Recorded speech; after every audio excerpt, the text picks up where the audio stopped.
Bonjour à toutes et tous, donc je vais vous présenter un petit point déjà sur ce qui existe dans la littérature à l'heure actuelle sur le Covid long, le fameux Covid long, et puis vous raconter un petit peu ce qu'on fait ici en termes de prise en charge et les petits travaux qu'on a pu mener déjà sur cette thématique.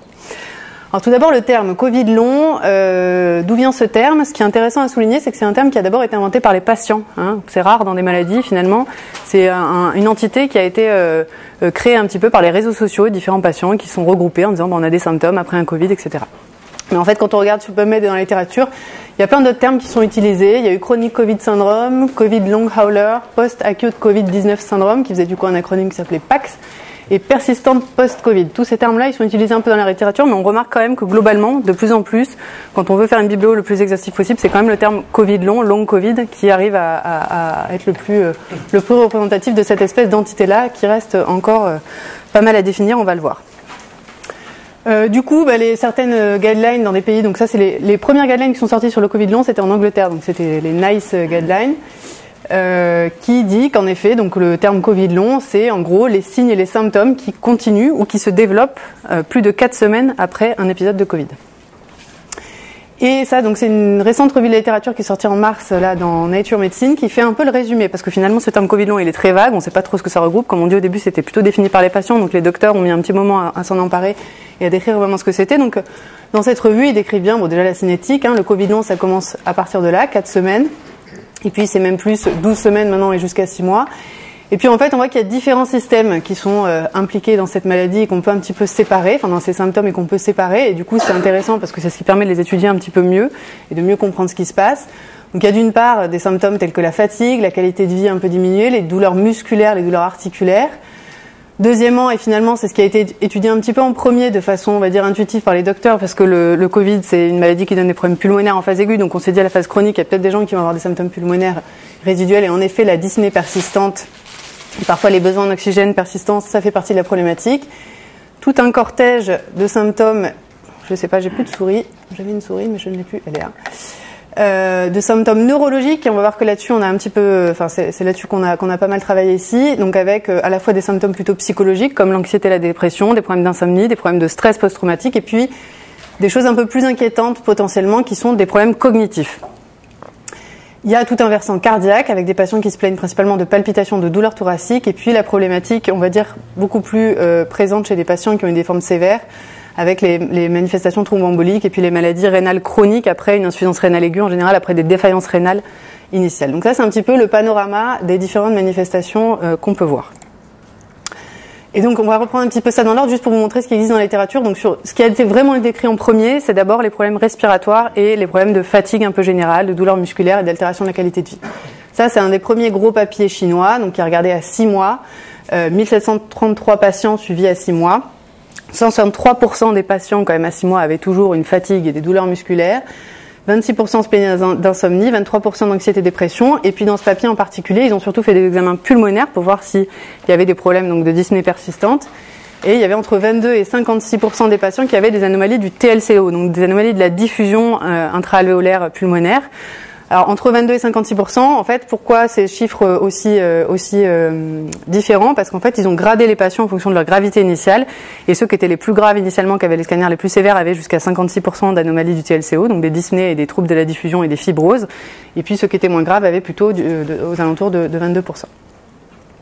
Voilà. Et donc, ce que montrait ce premier papier et ce qu'ont montré les autres, c'est que les anomalies respiratoires avec vraiment des atteintes telles que des fibroses, c'est vraiment corrélé à la gravité initiale chez les patients.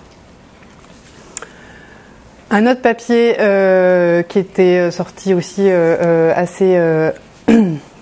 en janvier 2021, 238 patients cette fois-ci avec un Covid aigu sévère, donc qui avaient tous été hospitalisés, et 3 à 4 mois après la sortie, pareil, un DLCO qui était diminué chez 52% des patients quand même, et une diminution de la mobilité corrélée, pareil, toujours à la gravité, au fait d'avoir été admis en soins intensifs. Et alors souvent les papiers sont un peu mixtes comme ça, c'est-à-dire qu'ils regardent à la fois un peu du respiratoire et puis du fonctionnel. Chez ces patients, il y avait un score de stress post-traumatique qui était effectué aussi. On avait 11% quand même qui avaient des syndromes de stress post-traumatique. Donc là, c'était beaucoup au début focaliser les papiers que je vous ai montrés sur des patients qui avaient été hospitalisés, qui avaient plutôt fait des formes sévères. Et puis après, on a commencé dans la littérature à s'intéresser aux patients qui n'avaient pas forcément fait des Covid sévères. Et donc ici, un papier aux États-Unis qui est sorti dans CID, donc avec des gens qui n'avaient pas été hospitalisés, qui avaient un Covid traité en ambulatoire. 118 patients à 3-4 mois. Donc, alors, j'exagère, non, il y en a 18% qui étaient hospitalisés, mais une grande majorité donc qui n'avaient pas été hospitalisés. Et parmi les non hospitalisés, 64% qui avaient au moins un symptôme résiduel à 3 ou 4 mois. Alors, vous voyez que le plus fréquent, finalement, c'est des choses un peu difficiles à quantifier en médecine, c'est la fatigue, l'asthénie qui est toujours très présente, et puis quand même des sensations de dyspnée qui sont pas toujours objectivées, avec pas toujours des corrélats radiocliniques, on va le voir après. Voilà. Et puis la dyspnée était quand même plus importante chez ceux qui avaient été hospitalisés par rapport aux non hospitalisés.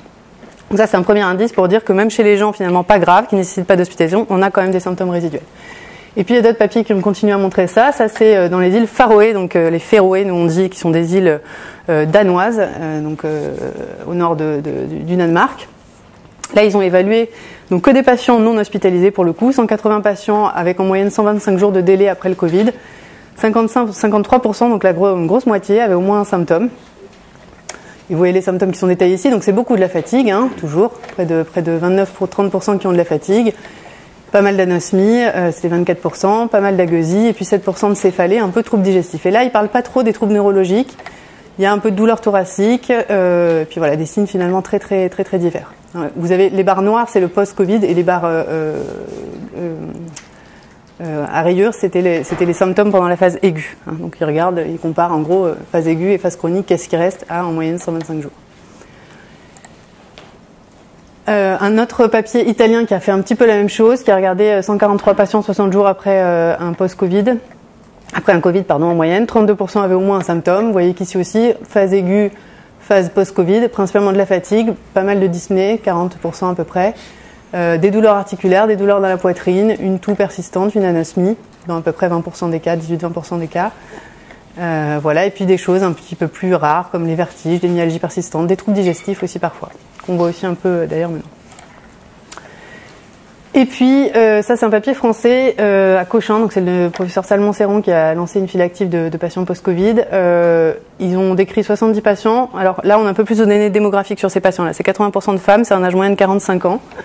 Bien moyen de 23, plutôt des patients aussi qui n'avaient pas des formes sévères initialement. Et là, ce qui est pas mal, c'est qu'elle détaille un petit peu plus certains des symptômes qu'on voit aussi et qui vont permettre de faire la transition sur notamment les symptômes neurologiques. Parce que dans cette série, donc pareil ici, phase aiguë, phase post-Covid, vous avez 37% de désordres, on va dire, neurocognitifs, 24% de ce qu'ils appellent le signe neurologique autre et 56%, ce qui paraît assez important, de problèmes sensoriels. Quand on dit problèmes sensoriels, c'est des patients qui ont des paresthésies persistantes, qui ont des sensations de broiement des extrémités, enfin vraiment des douleurs de type neuropathique, un peu persistantes. L'autre chose intéressante, c'est qu'ils ont quand même pas mal de patients aussi avec des histoires de palpitations tachycardies, 41%, et puis les fameuses douleurs thoraciques, sensations de pression thoracique. Je souligne un peu ces 3 points-là parce que c'est ces 3 points-là que je vais un petit peu détailler par la suite. Donc justement, je vais vous parler plus en détail des problèmes neurocognitifs. Donc là-dessus, très précisément, il n'y a pas d'énormes séries dans la littérature, mais il y avait une première étude déjà faite par les Chinois, alors qui était une étude téléphonique, c'était en juin 2020, donc vraiment assez tôt, qui ont évalué, ils ont d'abord appelé les gens, et puis ils en ont évalué 29 par test neuropsychologique en post-Covid versus 29 contrôles. Et ils montraient déjà qu'il y avait une atteinte cognitive qui prédominait sur des difficultés attentionnelles, donc des vrais troubles de l'attention sur des tests neuropsychologiques. Une étude ici un petit peu plus détaillée. Pareil, 29 patients évalués à 4 mois après leur Covid. 80% des patients, quand on leur demandait, ils disaient oui, j'ai un problème, j'ai du mal à me souvenir de certaines choses, j'ai des troubles de l'attention, j'ai des troubles de la concentration. Et quand ils faisaient des tests neuropsychologiques, ils trouvaient 59%, alors en fonction des seuils, c'est toujours pareil, on est sur des tests neuropsychologiques, donc on a des seuils qui peuvent varier, mais s'ils prenaient les seuils les plus bas, en gros, les plus hauts, au contraire, les plus hauts, ils avaient 59% qui avaient des troubles cognitifs significatifs cliniquement, qu'on arrivait à évaluer sur les tests. S'ils prenaient des seuils plus bas, ils avaient 65% des patients. Et donc ça, en gros, c'était les comparaisons qu'ils faisaient. Ici, en rouge, c'est les patients post-Covid comparés à la même classe d'âge, en gros, en moyenne, ce qui est censé répondre la même classe d'âge à des tests neuropsychologiques. Et ça, c'était appareillé avec 29 témoins qu'ils avaient sélectionnés à appareiller sur l'âge. Donc il y avait bien une différence significative qui prédominait sur l'apprentissage verbal et la mémoire verbale, et puis sur les fonctions exécutives. Pas d'association du tout avec la sévérité initiale, et par contre une possible association avec le niveau de dédimère. Donc ça, c'est un article que je viens de découvrir, donc c'est peut-être quelque chose qu'il va falloir qu'on commence à regarder chez nos patients, qu'on n'a pas encore regardé. Alors nous, sur ces troubles neurologiques de Covid long, qu'est-ce qu'on a fait? Alors ça, c'est le premier papier donc sur 2 cas de patients déjà qu'on avait vu en post-Covid qui avaient une anosmie persistante et qui avaient des troubles neurologiques justement de type sensoriel avec des sensations de broiement des extrémités, ce type de choses, chez qui on voyait, en utilisant une imagerie fonctionnelle métabolique qui était le PET scanner cérébral, on voyait déjà des hypométabolismes au niveau cérébral chez des patients et dans des patterns très particuliers. C'était que 2 cas, mais ça avait le mérite déjà de faire le proof of concept. Et donc après, on a fait ça sur une série un peu plus importante de patients. Donc on a publié 35 patients qui étaient avec des plaintes donc soit de type anosmie, soit de type neurocognitive en post-Covid, versus 44 contrôles qui étaient des contrôles d'avant l'époque du Covid, qui étaient dans la database en gros qu'avait Heritage en médecine nucléaire. Donc chez nos patients, il y avait un type de plainte assez varié. Vous voyez 80% qui se plaignaient de dyspnée, 66% de douleur, 49% de troubles de la mémoire justement. 46% insomnie, 29% anosmie, 26% agueusie et 33% de PTSD qu'on a évalué avec un score de PTSD, donc de stress post-traumatique.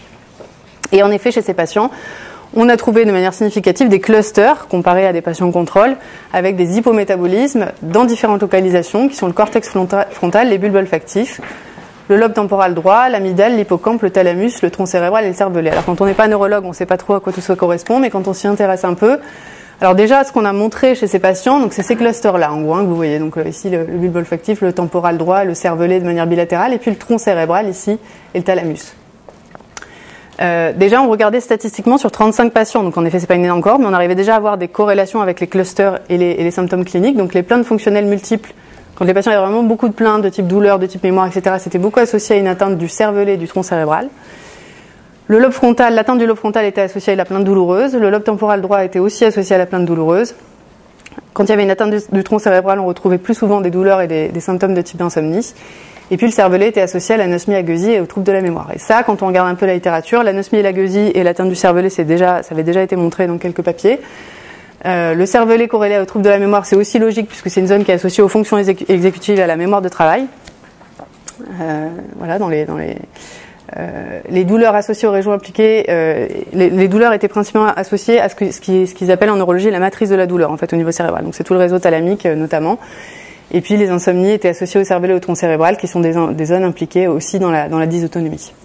Et donc pour expliquer aux patients ça, Eric Gage a trouvé une expression assez séduisante qui est que c'est le circuit de la Madeleine de Proust, en fait. C'est-à-dire que vous avez l'anosmie, vous avez l'atteinte de l'odorat, et puis derrière l'atteinte des émotions, l'atteinte de la mémoire, et puis l'atteinte potentiellement dysautonomique avec les palpitations, l'accélération du rythme cardiaque, etc. C'est un peu tout ce circuit-là qui semble dysfonctionner et être en hypométabolisme chez ces patients qui ont ces troubles-là. Alors, ce qui est intéressant, c'est qu'il y a une autre équipe qui vient de publier à peu près des atteintes en tout cas un peu similaires. C'est une équipe italienne. Donc c'est Solini. Ils ont que 13 Covid et 26 contrôles. Ils montrent aussi des hypométabolismes chez les patients Covid long. Alors, dans des zones qu'ils n'ont pas autant détaillées que nous, mais en gros, il y a quand même pareil une association entre l'anosmie, l'agueusie et le cortex orbitofrontal et les régions parahippocampiques. Et la fatigue était plus associée, eux, à certaines zones aussi. Mais en gros, voilà, ils retrouvent aussi de l'hypométabolisme. Et ce qui est intéressant aussi dans leur étude, par rapport à ce que je vais vous montrer après, c'est qu'ils retrouvent sur le PET corps entier un peu d'hypermétabolisme ostéomédulaire et puis un peu d'hypermétabolisme vasculaire. Alors, autre chose, mais alors là, on part plutôt dans des histoires hypothétiques. Sur le Covid long, globalement, la littérature est bourrée d'hypothèses, parce que forcément, pour le moment, on a très peu de données, on sait très peu de choses, et donc il y a beaucoup d'hypothèses. Et donc, juste sur notre papier, il y a une réponse, une lettre qui fait un peu différentes hypothèses sur comment ça marche sur la physiopathologie. Bien sûr, les 3 grandes hypothèses, c'est est-ce qu'il y a du virus qui reste encore quelque part, est-ce qu'il y a de l'auto-immunité, de l'auto-inflammation, et donc là, il y a une hypothèse notamment sur la dysfonction astrocytaire, qui sont les cellules qui sont censées protéger le cerveau lors de la réaction inflammatoire, qui peuvent dysfonctionner. Ou, plus inquiétant, et ça il y a plusieurs papiers qui font cette hypothèse-là, est-ce qu'il y a une dysfonction synaptique qui persiste chez ces gens, et du coup est-ce qu'ils ont un risque de maladie neurodégénérative à terme? Alors c'est un peu l'angoisse des neurologues, parce qu'on sait que dans les maladies neurodégénératives, il y a souvent des anomalies d'hypométabolisme au PET scanner avant l'apparition des symptômes et avant l'apparition des anomalies en IRM. Donc c'est un peu, voilà, mais là-dessus on reste vraiment sur des choses très hypothétiques. Alors juste pour continuer sur le PET scanner, donc on a fait du PET scanner cérébral, mais on a fait aussi du corps entier. Et là, juste pour vous faire un petit point, donc c'est des données qu'on est en train d'analyser, mais on en est à 103 patients en Covid long, du coup, qui ont bénéficié d'un PET scanner. Donc 62 femmes, 41 hommes, un âge moyen de 49 ans, un délai moyen d'évaluation de 172 jours. Et donc des hypométabolismes cérébraux, on a continué à en trouver. Chose que je vais vous détailler, on a trouvé chez ces patients des hypermétabolismes de l'aorte, et maintenant on en est à 20 patients avec des hypermétabolismes aortiques.